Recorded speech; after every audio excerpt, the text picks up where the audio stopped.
Shubhra Joshi, and today's lecture video is about HTML two tags. First one is image tag and second one is anchor tag. Basically ये दो tag दोनों ही किसी भी website को बनाने के लिए बहुत इम्पॉर्टेंट होते हैं, क्योंकि इमेज टैग के बिना कोई भी वेबसाइट अट्रैक्टिव नहीं दिखेगी। आई डोंट थिंक कि आपने कोई कोई वेबसाइट देखी होगी जिसमें इमेज टैग यूज़ ना हो। और दूसरी चीज़ एंकर टैग, बिना एंकर टैग के भी कोई वेबसाइट नहीं बन सकती। क्यों? क्योंकि हमारे पेजेस, हम जब भी कोई वेबसाइट की बात करते हैं that means more than one pages, और उन पेजेस को आपस में कनेक्ट करने के लिए हमें एंकर टैग की ज़रूरत पड़ती है। तो एक एक करके हम इन दोनों टैग्स के बारे में पढ़ेंगे। सबसे पहला है IMG टैग। IMG टैग एक एम्प्टी टैग है। अभी तक हमने जितने टैग्स पढ़े थे वो सब पेयर में थे, लेकिन IMG टैग एक एम्प्टी टैग है। बेसिकली इस टैग का यूज़ किसी पेज पर इमेज को डालने के लिए किया जाता है। इमेज टैग के अंदर 4 एट्रीब्यूट होते हैं। अभी तक हमने एट्रीब्यूट्स के बारे में कुछ नहीं पढ़ा था। एट्रीब्यूट बेसिकली किसी टैग के बारे में कुछ एक्स्ट्रा इन्फॉर्मेशन देते हैं। IMG टैग के अंदर 4 एट्रीब्यूट्स होते हैं, जिसमें से SRC देना कंपलसरी है, बाकी सारे ऑप्शनल हैं। आप दे तो बहुत अच्छी बात है, नहीं दे तो कोई फ़र्क नहीं पड़ेगा। तो बेसिकली सोर्स एट्रीब्यूट देना कंपलसरी है, बाकी एट्रीब्यूट्स ऑप्शनल हैं।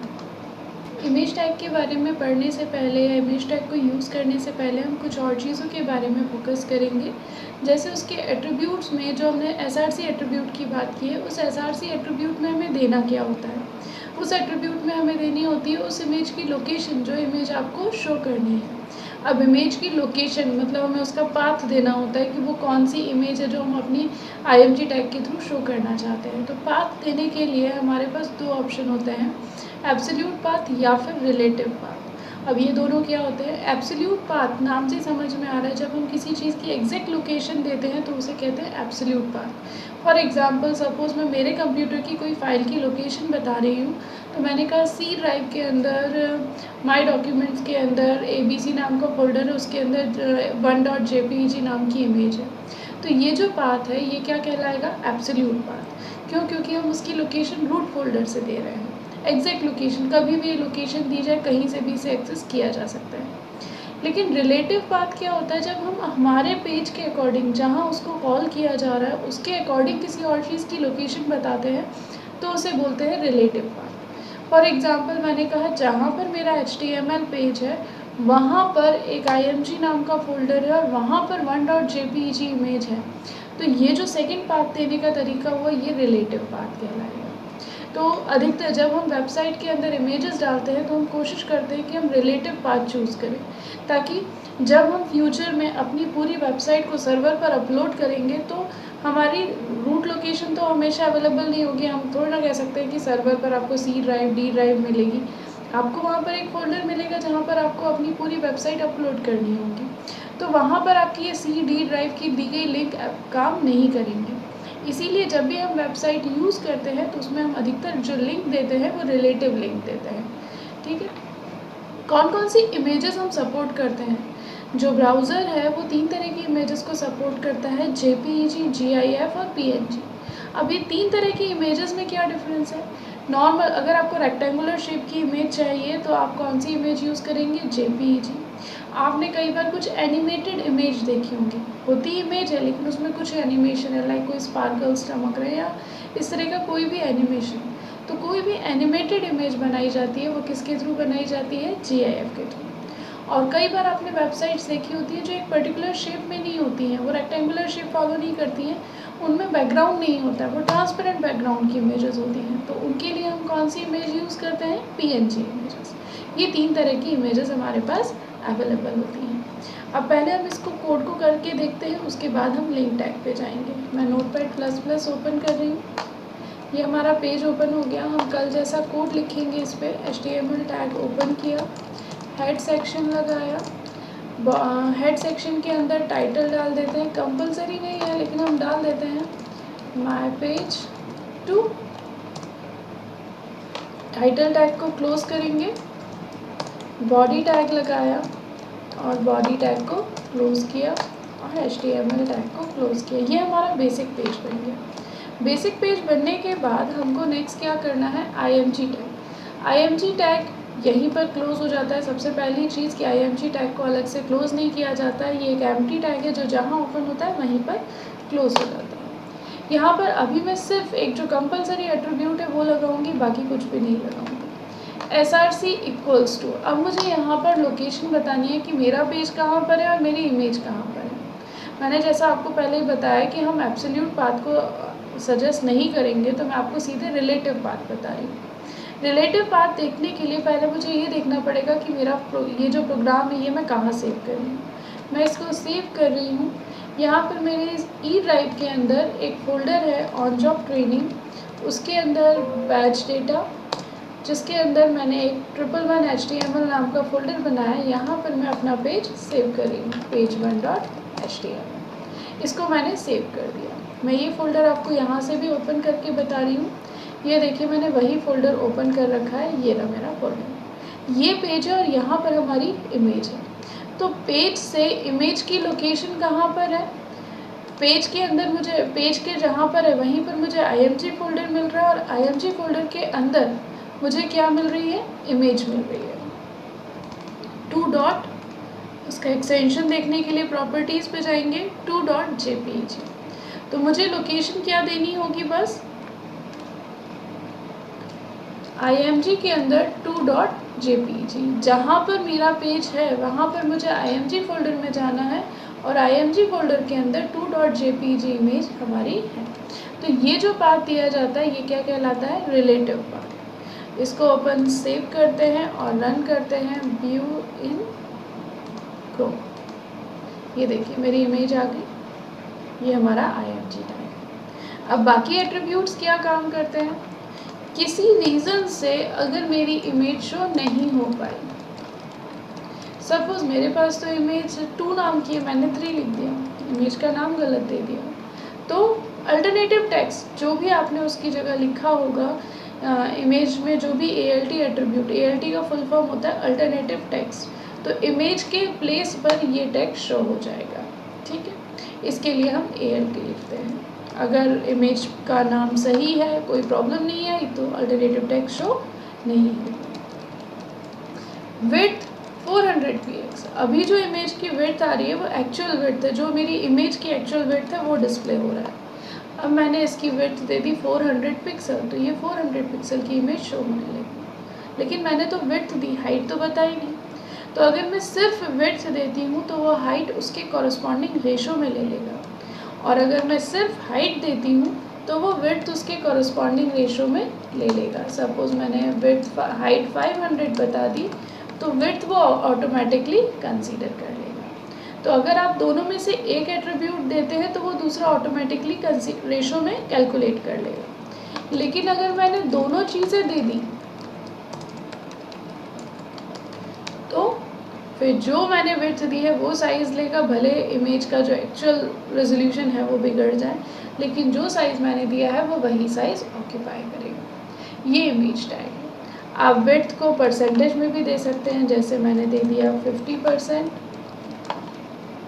50% ऑफ द स्क्रीन पे मेरी इमेज आ गई है।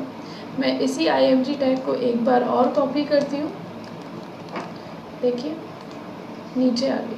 मैं चाहती हूँ एक के बाद एक इमेज आ जाए, तो मुझे इसकी विड्थ थोड़ी कम करनी पड़ेगी। मैंने 49% कर दी। ऐसा क्यों करना पड़ा?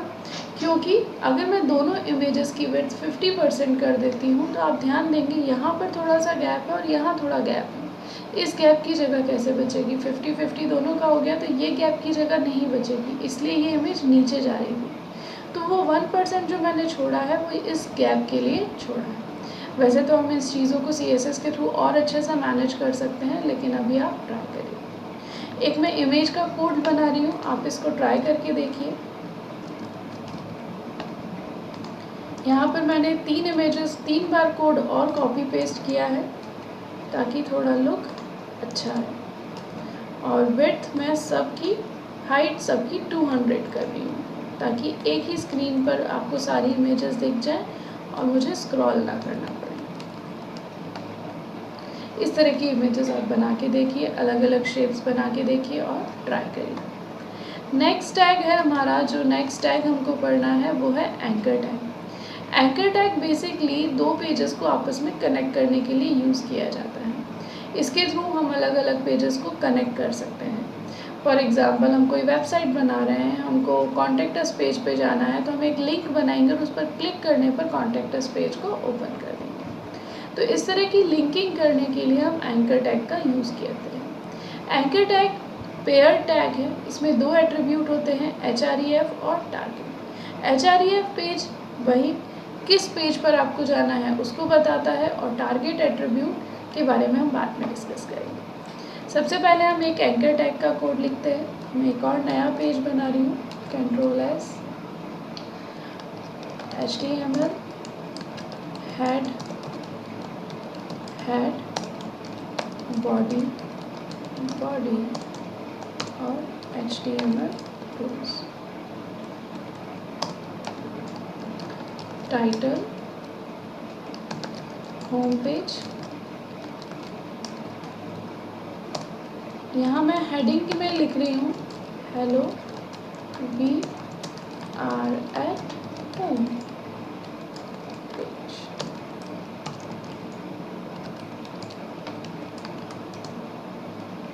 यहाँ पर मैं एक एंकर टैग बना रही हूँ। एंकर टैग में href एट्रीब्यूट देना कंपलसरी है। About us, copy paste, contact us,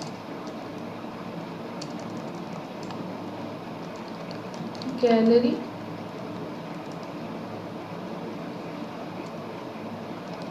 services. ये मैंने कुछ पेजेस बना दिए, लिंक्स बना दिए। पेजेस तो अभी एक ही बनाया है, इसको मैं home.html नाम से सेव कर रही हूँ, home.html। इस पेज को मैंने सेव कर दिया और इसमें 4 लिंक्स बना दिए। अब ये 4 पेजेस मुझे बनाने पड़ेंगे। गैलरी वाले पेज के लिए तो अभी बनाए हुए पेज की ही लिंक दी थी, page1.html। मैंने डायरेक्टली पेज का नाम इसलिए दिया क्योंकि दोनों पेजेस सेम फोल्डर में हैं। देखिए मैंने यहीं पर होम पेज सेव किया है, यहीं पर page1 सेव किया है। दोनों सेम फोल्डर में होंगे तो हम दोनों के नाम डायरेक्टली डाल सकते हैं, और अगर अलग फोल्डर में है तो हमको अगेन रिलेटिव पाथ के अकॉर्डिंग पाथ देखना पड़ेगा। ये हमारा होम पेज हो गया। HTML हेड, कुछ और पेजेस बनाने पड़ेंगे। Head, body HTML,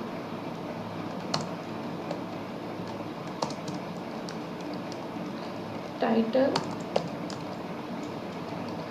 about us,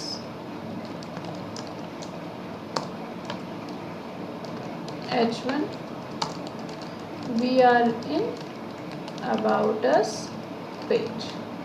अब यहाँ से हमने एक पेज बना लिया, इसको मैं अबाउट अस नाम से सेव कर रही हूँ, aboutus.html। और इसी पेज को कॉपी करके एक और नया पेज बना रही हूँ, कॉन्टैक्ट अस, contactus.html नाम से सेव कर रही हूँ। और एक और पेज बना रही हूँ, सर्विसेज।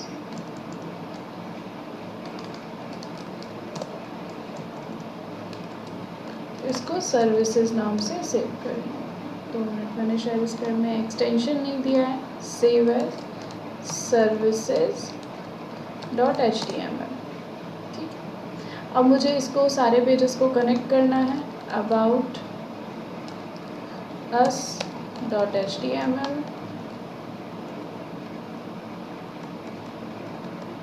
contact us.html और services.html। इस पेज को रन करते हैं। View current file in Chrome. ये देखिए यहाँ पर 4 लिंक्स दिख रही हैं। अबाउट अस पे क्लिक किया, अबाउट अस का पेज ओपन हो गया। बैक कर रही हूँ, कॉन्टैक्ट अस पे क्लिक किया, कॉन्टैक्ट अस का पेज ओपन हो गया। गैलरी पे क्लिक किया, गैलरी वाला पेज ओपन हो गया। और सर्विसेज पे क्लिक किया तो सर्विसेज वाला पेज ओपन हो गया। इस तरह की लिंक्स बनाने के लिए हम किसका यूज़ करते हैं, एंकर टैग का।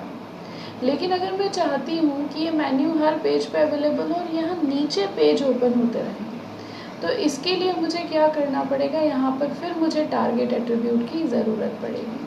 अभी आप लोगों को इतना क्लियर होगा कि एंकर टैग में आप href एट्रीब्यूट में जिस भी पेज का नाम देंगे वो पेज ओपन हो जाएगा। नेक्स्ट अब आते हैं टारगेट एट्रीब्यूट के बारे में। टारगेट की बाय डिफ़ॉल्ट वैल्यू ब्लैंक होती है, अगर मैं कुछ भी सेल्फ होती है, अगर मैं कुछ भी नहीं लिखूँगी तो भी वो सेल्फ खुलेगा। अब मैंने ब्लैंक लिख दिया।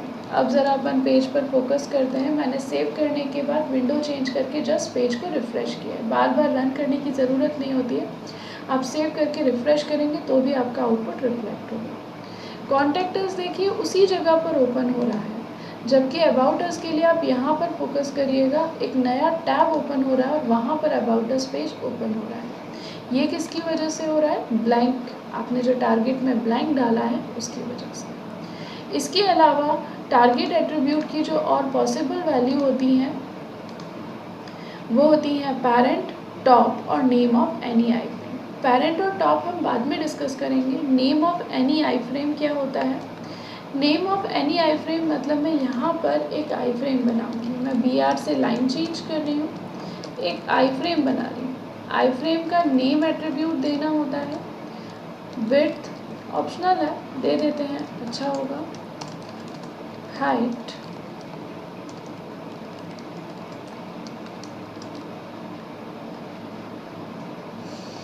SRC ऑप्शनल है और आई फ्रेम एक पेयर टैग है। अब अगर हमने यहाँ टारगेट में इस आई फ्रेम का नाम हमने जो रखा वो आई फ्रेम के टारगेट में F1 दे दिया। अब देखिए रिफ्रेश, हमारे होम पेज को रिफ्रेश करते हैं, ये देखिए एक आई फ्रेम दिख रहा है। अबाउट अस पे क्लिक करूँगी तो ये आई फ्रेम के अंदर ओपन हो गया, तो ये होता है आई फ्रेम एट्रीब्यूट। सब में ऐसा ही करते हैं, सब में टारगेट F1 दे देंगे तो सारे पेजेस कहाँ ओपन होंगे? आई फ्रेम के अंदर।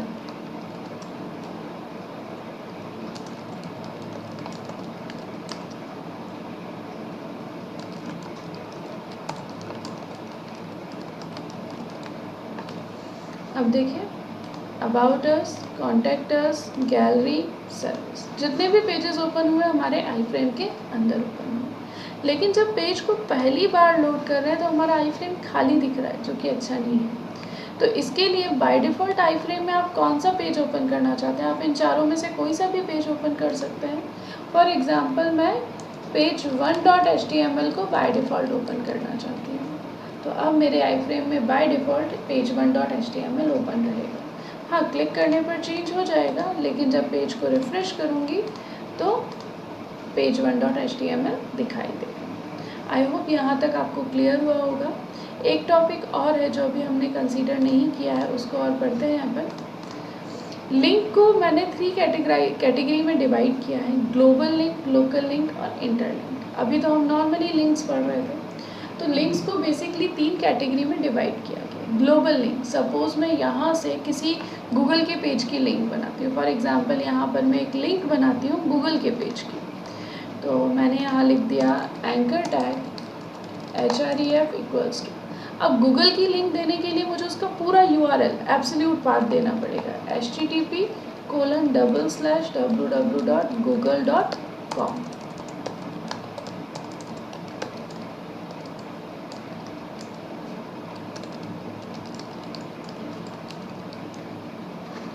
रिफ्रेश करिए, ये गूगल का पेज ओपन हो गया। ठीक है, तो ये जो हम अपने लोकेशन से बाहर जा रहे हैं, अभी ये सारे पेजेस मेरे सिस्टम पे सेव थे, मैं सिस्टम से बाहर की लोकेशन पे जा रही हूँ, तो इसको क्या बोलते हैं? Global link. Global link basically हमने उसको कैटेगराइज किया link to the page that is reside on other than source server. अभी के लिए मेरे पेजेस मेरे कंप्यूटर पे सेव हैं, तो अगर मैं मेरे कंप्यूटर के बाहर के पेजेस एक्सेस करती हूँ, या अगर मेरा पेज सर्वर पर अपलोड है और मैं मेरे सर्वर के बाहर के पेजेस एक्सेस करती हूँ, तो उसको हम क्या बोलेंगे? Global link. Link from one server to another server, suppose मैं प्रोजेक्शन ऑनलाइन के सर्वर से गूगल के सर्वर के पेज को एक्सेस करती हूँ, तो ये भी ग्लोबल लिंक है। क्रॉस डोमेन लिंकिंग, सेम, एक डोमेन से दूसरे डोमेन के पेजेस को एक्सेस कर रहे हैं, तो वो भी ग्लोबल लिंक कहलाएगी। और ऐसे समय में आपको हमेशा एब्सोल्यूट पाथ यूज़ करना है। हमेशा आपको ऐसी क्रॉस डोमेन लिंकिंग के लिए एब्सोल्यूट पाथ ही यूज़ करना है। लोकल लिंक, जब आप सेम सर्वर की एक ही वेबसाइट के पेजेस में आपस में स्विच कर रहे हैं, जैसे कि हम अबाउट अस, कॉन्टैक्ट अस, ये जो स्विचिंग है सेम फोल्डर में सेव है, सेम लोकेशन पे सेव है, सिर्फ इमेजेस के नाम हैं या फोल्डर अलग है लेकिन लोकेशन तो सेम है, दोनों ही मेरे ही सर्वर पर है, मेरे ही कंप्यूटर में है, तो ऐसी लिंकिंग को क्या बोलते हैं? Local links. तो इसके लिए हम रिलेटिव पाथ यूज़ करते हैं।